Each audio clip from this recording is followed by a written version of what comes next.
Assalamualaikum warahmatullahi wabarakatuh. Bagaimana kabarnya sahabat Go Islam?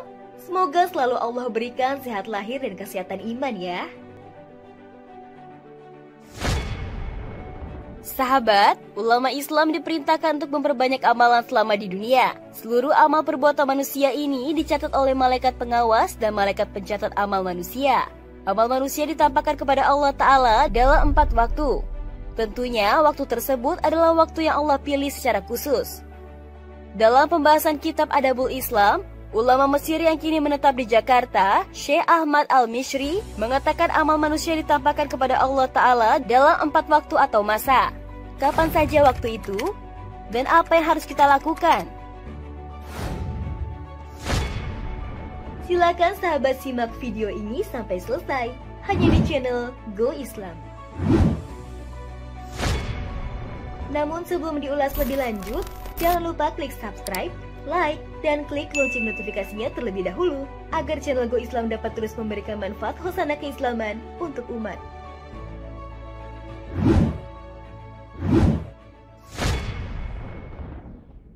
Sahabat, sebagai hamba Allah, kita dianjurkan untuk menambah ketaatan selama di dunia, khususnya di waktu-waktu yang ditentukan. Jika seorang murid diberi tugas ujian oleh gurunya untuk dikerjakan, lalu dikumpulkan untuk dilaporkan, tentu sang murid akan melaporkan dengan etika yang sopan, bukan dengan cara melempar kertas ke arah gurunya. Tentu pula sang murid akan melaporkan dengan rasa malu, karena merasa tak cukup sempurna. Ia akan berhati-hati karena khawatir mendapat teguran tiba-tiba. Maka selayaknya bagi hamba untuk tidak sosokan ketika amal-amal dinaikkan menuju Allah dengan merasa amalannya pasti diterima, amalannya pasti baik, amalannya pasti ikhlas, dan Allah Maha Tahu sebelum dan sesudah amal itu dilangitkan. Waktu-waktu tersebut adalah: pertama, laporan harian saat sholat subuh dan asar. Rasulullah bersabda, para malaikat malam dan malaikat siang silih berganti mendatangi kalian, dan mereka berkumpul saat sholat subuh dan asar. Kemudian malaikat yang menjaga kalian naik ke atas hingga Allah Ta'ala bertanya kepada mereka, dan Allah lebih mengetahui keadaan para hambanya. Dalam keadaan bagaimanakah kalian tinggalkan hamba-hambaku? Para malaikat menjawab, kami tinggalkan mereka dalam keadaan sedang mendirikan sholat. Begitu juga saat kami mendatangi mereka, mereka sedang mendirikan sholat. Hadis riwayat Al-Bukhari, Muslim. Amalan kita akan diangkat pada akhir siang. Siapa yang waktu itu dalam ketaatan, maka diberkahi rezeki dan amalannya. Wallahu a'lam. Hal itu berdampak dengan adanya hikmah anjuran untuk menjaga dan memberi perhatian terhadap keduanya, yakni sholat subuh dan asar. Ditugaskannya para malaikat untuk mengawasi amal yang dilakukan oleh manusia, hendaknya menjadikan manusia merasa diawasi.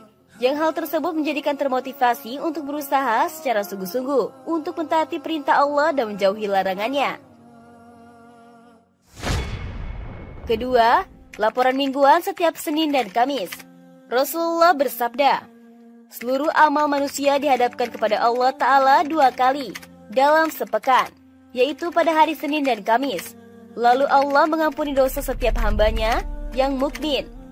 Kecuali orang yang bermusuhan, maka dikatakan kepada mereka, tinggalkanlah dulu kedua orang ini sampai mereka berdamai. Hadis riwayat Muslim. Amal-amal manusia diperiksa di setiap hari Senin dan Kamis. Maka amal perbuatan akan dicatat baik jika seseorang tersebut juga dalam keadaan berpuasa. Ketiga, laporan tahunan dilaporkan di bulan Sya'ban.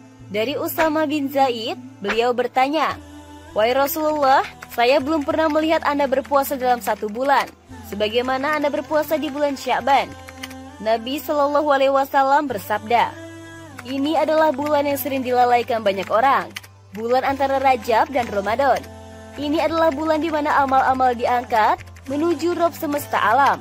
Dan saya ingin ketika amal saya diangkat, saya dalam keadaan kondisi berpuasa. Hadis riwayat An-Nasa'i, Ahmad, Ibnu Abi Syaibah. Ketahuilah bahwa Rasulullah SAW tidak menentukan di tanggal berapa peristiwa pelaporan amal itu terjadi. Bahkan secara zahir, hadis tersebut menunjukkan bahwa diangkatnya amal tersebut terjadi selama 1 bulan. Oleh karena itu, puasa yang dilakukan Rasulullah SAW di bulan Sya'ban tidak memilih-milih tanggal tertentu. Beliau tidak menganjurkan agar kita memilih pertengahan Sya'ban untuk puasa. Yang beliau lakukan adalah memperbanyak puasa selama bulan Sya'ban. Keempat, laporan terakhir. Laporan terakhir yaitu ketika kita wafat. Buku catatan amal kita akan ditutup oleh malaikat dan dicap langsung dilaporkan kepada Allah Ta'ala. Dilaporkan sejak lahir hingga wafat. Dalam sebuah hadis yang panjang, diriwayatkan oleh Imam Ahmad, disebutkan bahwa untuk catatan amal orang beriman akan dituliskan pada Iliyin, tempat yang tinggi, dan kembalikan ia ke bumi. Allah berfirman, sesungguhnya aku menciptakan mereka dari bumi, kemudian di sanalah mereka dikembalikan dan akan dibangkitkan kelak. Selanjutnya, ruhnya dikembalikan ke jasadnya. Lalu datanglah kepadanya dua malaikat, keduanya menyuruhnya untuk duduk. Sedangkan untuk catatan amal orang kafir, Allah akan berfirman, tulislah catatan amalnya di Sijin, pada lapisan bumi yang paling bawah. Selanjutnya, ruhnya dilemparkan sangat jauh.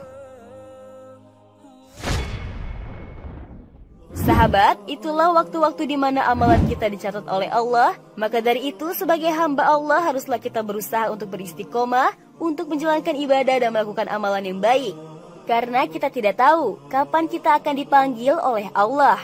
Dan kita pun tidak tahu mana amalan yang diterima dan juga tidak. Yang terpenting teruslah berusaha untuk melakukan amal baik dengan ikhlas. Semoga sahabat dan kita semua mendapatkan kemuliaan husnul khotimah di akhir hayat dan berpulang dengan catatan amal terbaik sehingga layak untuk memasuki surganya. Amin ya rabbal alamin.